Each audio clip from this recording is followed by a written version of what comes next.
Pernahkah Anda mendengar orang berkata, Tuhan sedang menghajar manusia melalui coronavirus agar manusia bertobat dan sungguh-sungguh mencari Tuhan? Tuhan sedang menghukum manusia melalui kegoncangan ekonomi akibat coronavirus agar manusia sadar dan bertobat. Oh, saya sedang diuji Tuhan melalui penyakit kanker ini.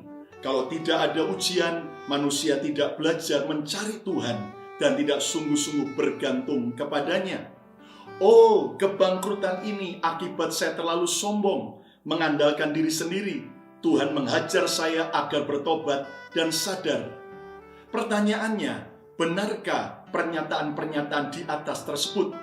Sehingga dalam hati kecil kita timbul rasa takut kepada Tuhan.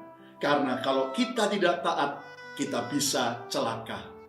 Pertanyaannya, benarkah Tuhan sekejam itu sehingga menimpakan hal buruk, bahkan yang mematikan untuk anak-anaknya?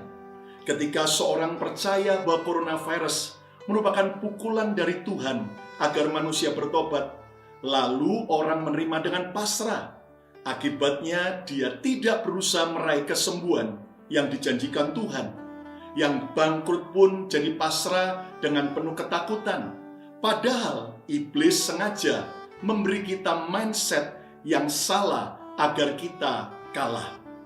Bayangkan saja, apakah mungkin karena anak kita nakal, lalu kita sengaja membuatnya jadi sakit? Apalagi sakit kanker atau coronavirus yang mematikan. Lalu karena anak kita tidak taat, dibikin bangkrutlah. Mana ada orang tua sekejam itu? Sebagai orang tua, pasti kita akan berusaha semaksimal mungkin agar anak kita tetap sehat. Bahkan rela menjual apa saja yang kita miliki demi mengobati anak kita yang sakit. Bahkan kalau bisa menggantikan dia pun kita rela. Kalau kita manusia yang berdosa saja rela berbuat demikian, apakah mungkin Allah yang Maha Kasih dan Maha Sempurna merancangkan hal yang buruk untuk anak-anaknya? Mari kita belajar kebenaran Alkitab tentang kebaikan Tuhan. Alkitab berkata, pencuri datang hanya untuk mencuri, membunuh, dan membinasakan. Aku, Yesus, datang supaya mereka mempunyai hidup dan mempunyainya dalam segala kelimpahan. Yang pertama, segala yang baik datangnya dari Tuhan, tetapi segala yang jahat datangnya dari iblis. Iblis adalah pencuri, mencuri kesehatan, kebahagiaan, kekayaan, keselamatan.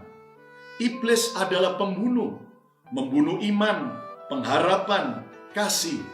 Iblis adalah pembinasa, membinasakan melalui dosa dan kutuk. Tuhan itu pemberi kehidupan dan kelimpahan. Dari hasil buah kita tahu pohon itu baik atau jahat.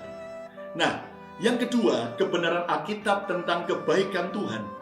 Alkitab berkata, apabila seseorang dicobai, janganlah ia berkata bahwa pencobaan itu datang dari Allah.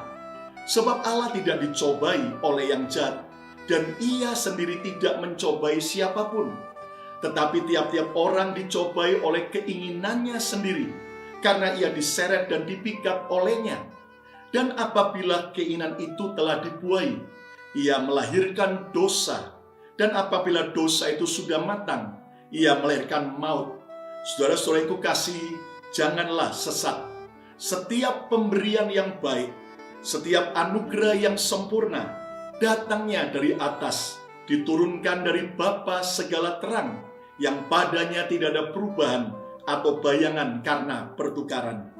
Yang kedua, segala yang baik berasal dari Tuhan. Segala yang buruk akibat dari kesalahan manusia sendiri. Coronavirus terjadi akibat manusia makan kelelawar. Sehingga virus yang ada di kelelawar masuk ke tubuh manusia dan menyebar di antara manusia. Coronavirus akibat manusia salah makan. Bukankah sama seperti dosa pertama manusia di Taman Eden? Salah makan. Mengapa ada orang sakit? Akibat cara hidup yang salah. Mengapa ada orang cacat? Akibat dosa dan kesalahan manusia sendiri. Mengapa ada orang jatuh miskin? Akibat kesalahan manusia. Mengapa ada bencana? Akibat kesalahan manusia tidak menjaga alam dengan baik. Tuhan memberi kuasa agar manusia berkuasa atas binatang, tumbuh-tumbuhan, dan alam semesta. Tetapi akibat dosa manusia, maka sekarang binatang dan tumbuh-tumbuhan dan alam semesta menaklukkan manusia. Buktinya ganja dan marijuana termasuk tumbuh-tumbuhan yang menaklukkan dan menghancurkan manusia. Rokok dan tembakau berasal dari tumbuh-tumbuhan yang menjerat dan menaklukkan manusia. Bakteri penyakit termasuk coronavirus, termasuk jenis binatang-binatang yang menaklukkan manusia.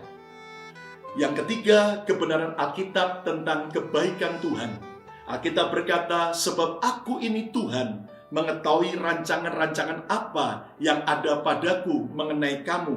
Demikianlah firman Tuhan, yaitu rancangan damai sejahtera dan bukan rancangan kecelakaan, untuk memberikan kepadamu hari depan yang penuh harapan.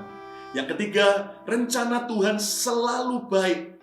Manusia harus kembali mengikuti rencana Tuhan. Rencana manusia harus diubah mengikuti rencana Tuhan kembali, yaitu mentaati kebenaran Alkitab.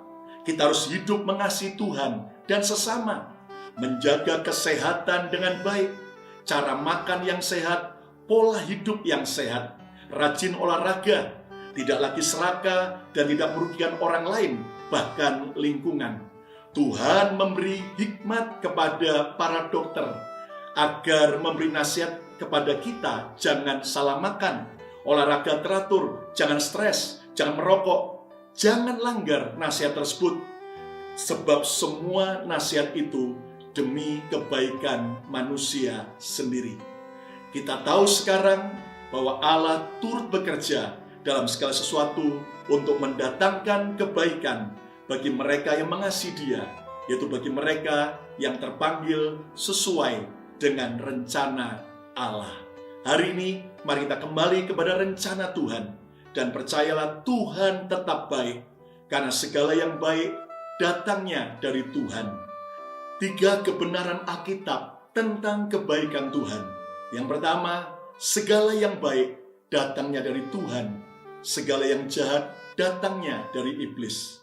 Yang kedua, segala yang baik berasal dari Tuhan, segala yang buruk akibat dari kesalahan manusia sendiri. Yang ketiga, rencana Tuhan selalu baik. Manusia harus kembali mengikuti rencana Tuhan. Salam bahagia.